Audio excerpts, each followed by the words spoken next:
Dear students, यह रहा question number 3 त्रिकोणमिति अभ्यास 8.2 का क्वेश्चन नंबर 3 त्रिकोणमिति से लिया गया है। इसको एनसीईआरटी पाठ्यक्रम है। तो क्वेश्चन नंबर 3 का कथन क्या है, पहले उसको आप सभी लोग ध्यानपूर्वक सुनिए।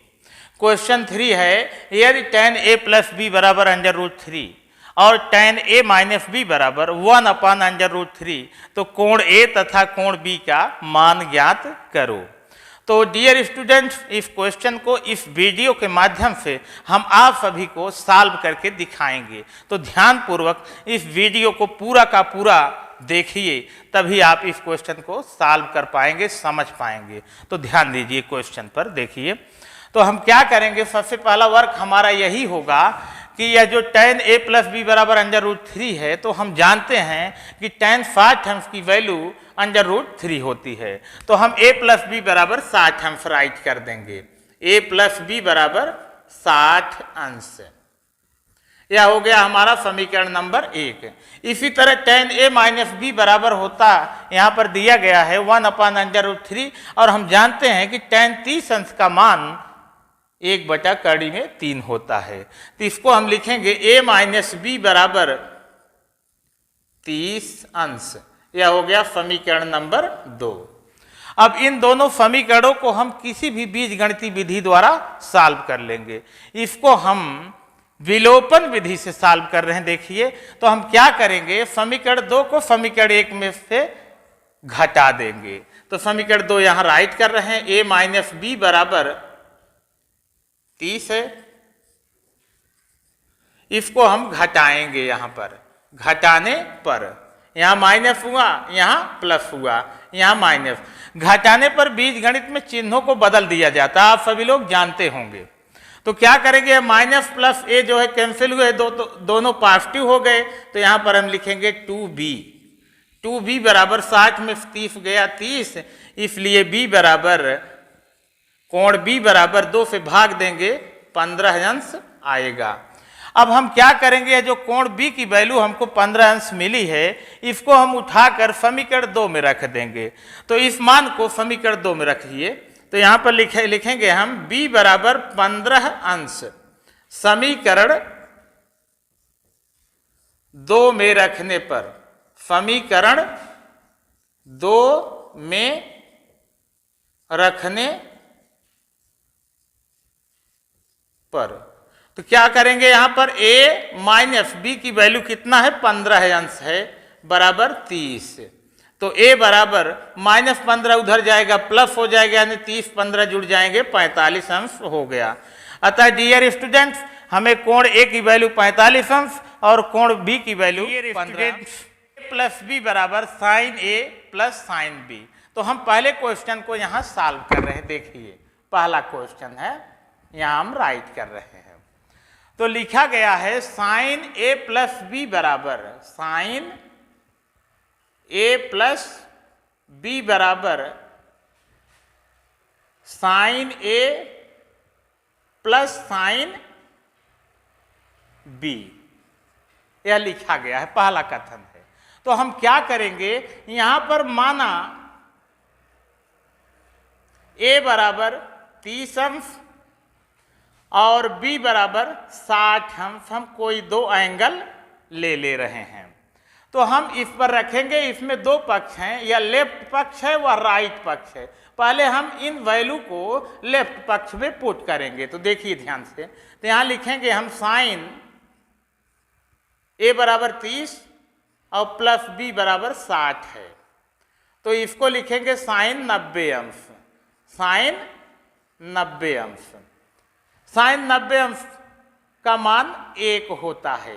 इसी तरह हम अब राइट पक्ष को sine a plus sine b, यानी साइन a बराबर 30 अंश और प्लस साइन b बराबर 60 अंश हम राइट करके इनके मानों को रखकर हल कर रहे हैं। देखिए, साइन 30 का मान 1/2 होता है, प्लस साइन 60 का मान √3/2 होता है।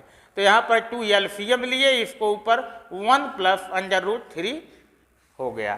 तो यहाँ देखिए, लेफ्ट पक्ष में 1 आ रहा है और राइट पक्ष में 1 प्लस √3/2 2 आ रहा है। तो लेफ्ट हैंड पक्ष और राइट हैंड पक्ष समान नहीं है, बराबर नहीं है, इसलिए पहला कथन असत्य है। पहला कथन क्या है? असत्य है। अब हम दूसरे कथन की तरफ चल रहे हैं। दूसरा कथन देखिए, दूसरा कथन है हमारे पास, साइन थीटा का मान थीटा में वृद्धि होने पर बढ़ता है। साइन थीटा का मान थीटा में वृद्धि होने पर बढ़ता है, दूसरा कथन है। इसको हम सॉल्व कर रहे हैं, ध्यानपूर्वक देखिए। तो हम जानते हैं कि साइन 0 का मान 0 होता है। इसी प्रकार साइन 30 अंश का मान 1/2 होता है। इसी प्रकार साइन 45 अंश का मान 1/√2 होता है। और इसी प्रकार साइन 60 अंश का मान √3/2 होता है। इसी तरह साइन 90 अंश का मान 1 होता है।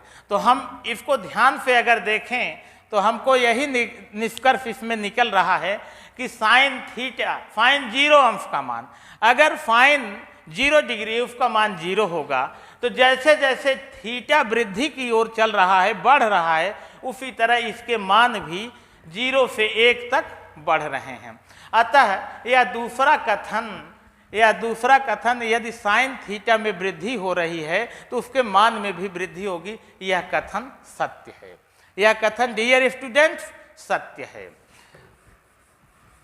अब हम तीसरे कथन की तरफ चल रहे हैं। तीसरा कथन यहाँ पर है कि काफ थीटा का मान थीटा में वृद्धि होने पर बढ़ता है।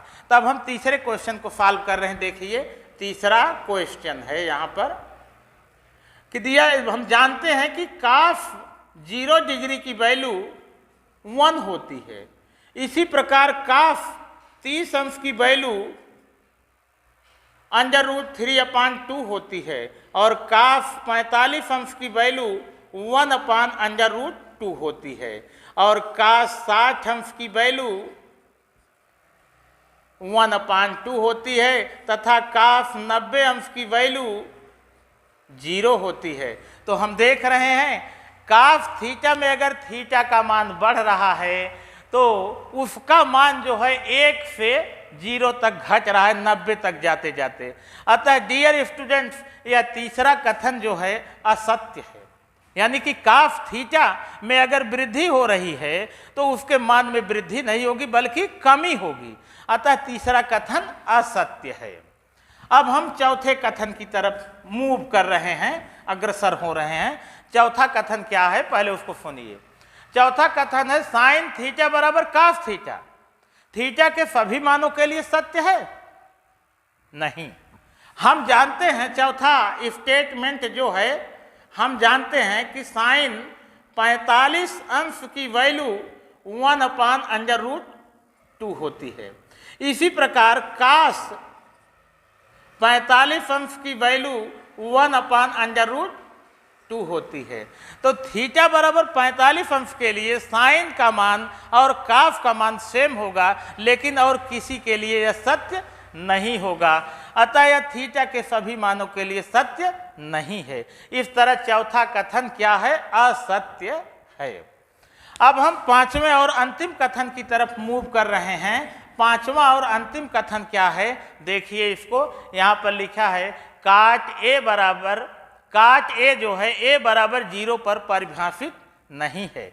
तो डियर स्टूडेंट्स, पांचवा कथन है काट ए बराबर 0 पर परिभाषित नहीं है। इसको हमें सत्य या असत्य की श्रेणी में लाना है। तो हम जानते हैं कि काट ए बराबर होता है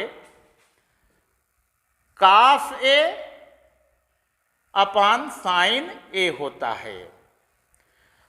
तो काफ ए बराबर यहाँ 0 है, यानी काफ 0 का मान बटे साइन 0 का मान।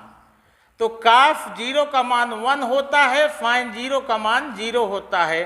तो 1/0 बराबर इनफिनाइट होता है, जिसको हम अपरिभाषित कहते हैं। अतः काट ए बराबर 0 पर परिभाषित नहीं है, यह कथन सत्य है। तो डियर स्टूडेंट्स, कैसा लगा यह वीडियो? वीडियो अगर अच्छा लगा हो, शेयर, लाइक, सब्सक्राइब करना ना भूलिएगा डियर स्टूडेंट।